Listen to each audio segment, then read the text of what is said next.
How's it going, guys? Sorry to interrupt you. I know you're enjoying your Valentine's Day here. I'm not going to talk about any capitalistic agendas, how they're trying to get you guys to spend money, more money. It was just Christmas, New Year's, now it's Valentine's, so you guys out there spending money.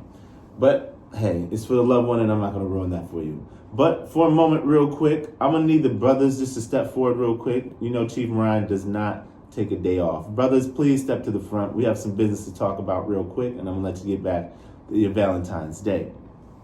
Brothers, you know, recently I've started the new edition on my channel called Brothers, Blackman versus the Niggas.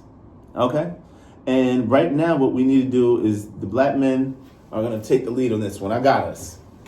Now, I want to talk about a recent situation that happened. I always use pop culture events to speak on these things because I can't talk about someone individually because you don't know that person individually. But recently, we have our two big artists named 50 Cent and Ja Rule. Curtis Jackson, and I don't know Ja Rule's real name. Curtis Jackson has been a menace since the day we've been introduced to him. I was introduced to him as a youth. I used to listen to a lot of rap music way before I understood what exactly I was listening to. It's propaganda. It's nothing but the soundtrack to mass incarceration, infanticide, and early death for black boys, especially within the inner cities. It makes everything deplorable seem cool, and they use our own people to do it. But anyway, I want to show you guys a clip of recently, if you know the history between 50 Cent, G-Unit, and Ja Rule, and these brothers over there in New York, they have a history of beefing between each other. This is over 20 plus years of beef, y'all. So apparently these guys see each other on a plane. And if you watch the video, you'll notice there's three brothers. There's only three black men on this plane. And guess what they decide to do? Roll the clip. Suck ass Ja Rule on the plane. Trying to punch suck ass up, you fucking sucker. Come on, let's shake. Let's shake. Let's shake. Let's shake. Come on, let's shake. Let's shake. Let's shake. Federal regulations prohibit the use of cellular networks during flight, the use of Wi-Fi to make video or voice calls. This is Ja Rule. Show your face table and carry on item. This is his Sure, arm rises are in the resting position.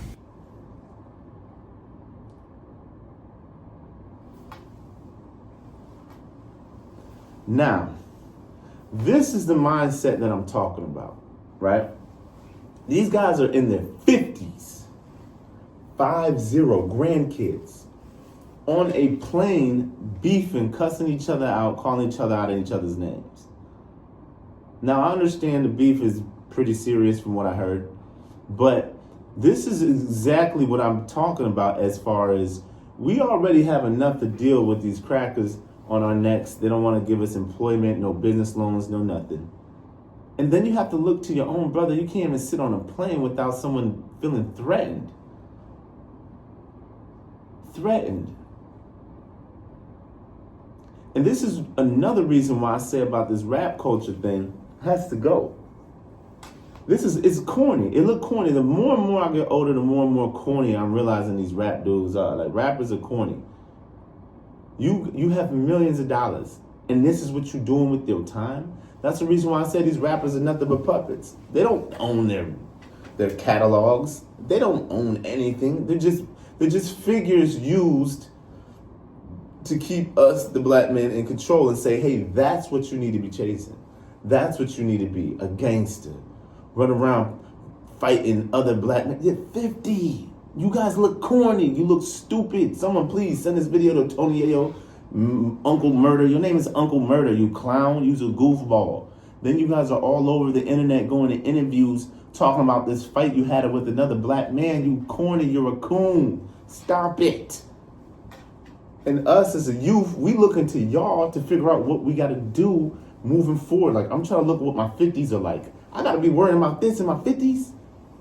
Getting on a plane with someone I had a problem with when I was 19, 20, and then getting into an altercation? You look corny. If you are in your 50s and still throwing fists, I mean, it might happen. I'm not going to say that. But it might happen. But especially with your own black brother, like what we doing here? No one had the sense to sit there and say, hey, y'all, let's just calm down. No one had the sense. Ego is that big. Then you pull out the phone and start recording. This is corny, man. It's corny behavior. And and you know what? That brings on a bigger conversation of the generation that we're following, our parents' generation. Y'all brothers, the black men that were before us, y'all did a horrible job. I'm gonna be honest with you. There's a lot of good ones, but y'all generation was just gangster, sell dope, get all the girls, nothing. Y'all generation is about to leave this planet Earth, probably one of the worst, if not the worst generation of black men to ever walk this planet. No inventions, no other than Obama. Obama did his thing. You know what I'm saying? Your generation is gonna go down as just bozos, bunch of rappers. We can't get no game. Listen, and the brothers of my age or younger than me, be 100. When you get around older brothers, right, of that age, you don't really get much game from them. In fact, they start hating on you. You try to join an organization, they're in their 50s, 60s, and you come around with your energy like, yeah, let's do something. They'll literally try to kick you in your back. They don't try to hand over the keys. See, in other races, there's an order. They have predecessors. The 70-year-olds make sure to give the game to the 50-year-olds. The 50-year-olds make sure to give the game to the 30-year-olds. The 30-year-olds make sure to give the game to the teenagers. The teenagers. In the black community, it's like the 60, 70-year-olds hold it all until they pass away. Then it's like every generation has to restart, because y'all too busy with this foolishness. Them white people looking at y'all crazy like, why are these black people on here? Yo, Tony Yo-Yo told them SMD. If you know what SMD is, suck my D word. Y'all, really? At 50? And then you see them like laughing like children. They're over. I keep telling y'all, most of these gangster street dudes are overgrown children. Psychological issues. That's the reason why I said there's going to have to be a civil war amongst us black men. There's going to have to be a civil war. Because some of these brothers are too far gone. They're too far gone. There is no saving them. You 50 years old trying to fight on a plane. Yeah, yo, you need to go. You G-Unit, all you rap niggas need to go. Y'all don't give banks. I could see if y'all were rich, handing out business loans, scholarships, starting foundations, building supermarkets, putting money towards mass incarceration and police violence and police reform. Y'all don't do shit but buy diamonds and stun on us. Look at all the money I got. Look at all this. And 50 Cent, for you to be so rich and all that, you have a lot of time for pettiness. I don't know one rich person of your level who has this. I know people who are making a couple $100,000 a year don't even have time for this. Talking about you making M's. I think you're lying. I'm starting to think you rappers and you black entertainers are liars. And you're put there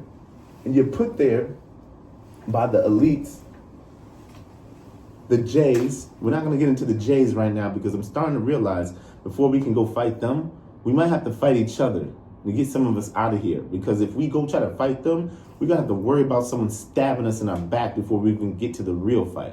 And we're talking about an ideological and a political fight. We're not talking about physical yet. But we're just talking about, it's disgusting out here.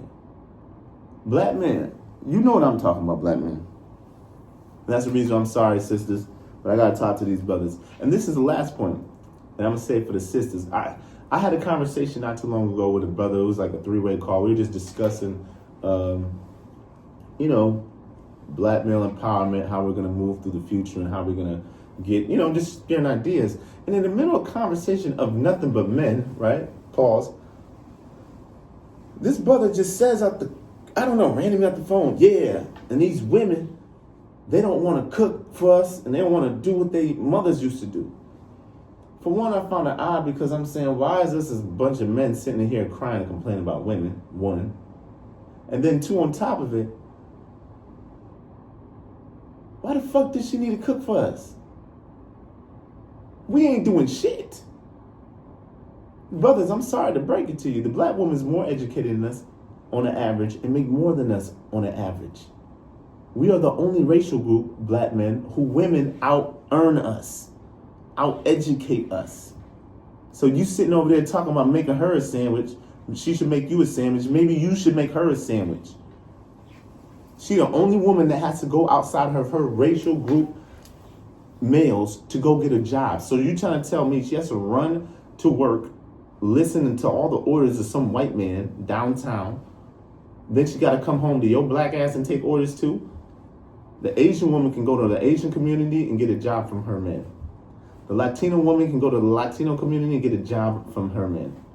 The Jewish woman can stay in the Jewish community and get a job from her men. The Chinese woman can, the Indian woman can stay in the Indian community and get a job from her men. The black woman can't get a damn thing from us. Now, yes, there's some historical context to that. Being pushed out of jobs, and now that they drop DEI and things of that nature, it makes it harder, but DEI only really privileged white women if you really look at the statistics. So what I'm trying to say is here, black men, we have a lot of work to be doing out here. We don't need to be fighting each other. But there are some of us who have been so psychologically brainwashed in this Western European society, they think that's what it is to be a black man. You beef, you wear diamonds, you talk, you say misogynistic things, you party, you shoot guns, you're tough. And where's that going to get you? Nothing but to the penitentiary in the grave. And it's so crazy that these are the people who are being put and pushed in front of us as role models. Good Lord, we're in trouble. We're in trouble. Tony Yayo just running through an interview. Tony Yayo, you've been 50s bootlicker your whole life. I'm sorry to say this, bro. You guys look, I used to look at y'all when growing up like y'all were like some, and now I get older, I feel so bad for the younger me. For the younger me, being like, yo, you don't even understand what you're looking at. You're looking at mind control.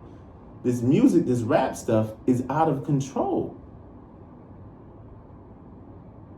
You can't get on a song talking about kill this dog, kill that cat, kill that. You talk about hurting animals, PETA show up. You can rap about 100 different ways on killing a black man, and they will market it, push it across seas, put a Nike logo to it, Louis Vuitton logo to it. We're stuck in a, black man, we have fell from our grace. We have fell from our grace. We used to rule the world for over 2 million years.